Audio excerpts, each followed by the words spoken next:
প্রবল বর্ষণের জেরে আবারও ধস নামল সিকিম বাংলার প্রধান সংযোগ পথে। লিখুবি ও কালিম্পং জেলায় তারখোলায় একাধিক জায়গায় ধস নামায় কার্যত সম্পূর্ণ ব্যাহত হয়ে পড়েছে বাংলা সিকিমের যোগাযোগ ব্যবস্থা। এই দুই পথে ছিল দুই রাজ্যের মধ্যে প্রধান যাতায়াতের মাধ্যম, যা এখন অবরুদ্ধ। গতকাল রাত থেকে টানা বৃষ্টির কারণে রাস্তার একাধিক জায়গায় ধস নামে। আজ সকালেও নতুন করে ধস নামায় পরিস্থিতি আরও জটিল হয়ে উঠেছে। দীর্ঘ যানজট তৈরি হয়েছে, বহু মানুষ আটকে রয়েছেন ঘন্টার পর ঘন্টা।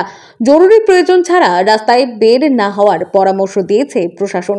জেলা প্রশাসনের তরফে জানানো হয়েছে, যুদ্ধকালীন তৎপরতায় ধস সরানোর কাজ চলছে। বিপর্যয় মোকাবিলা বাহিনী, সড়ক পরিবহন দপ্তর এবং স্থানীয় প্রশাসন যৌথভাবে কাজ করছে। এখনো পর্যন্ত বড়সড় কোনো প্রাণহানির খবর নেই, তবে আবহাওয়া দপ্তর আরও বৃষ্টির পূর্বাভাস দেওয়ায় পরিস্থিতি উদ্বেগজনক হতে পারে বলে উদ্বেগজনক হয়ে উঠতে পারে বলেই আশঙ্কা।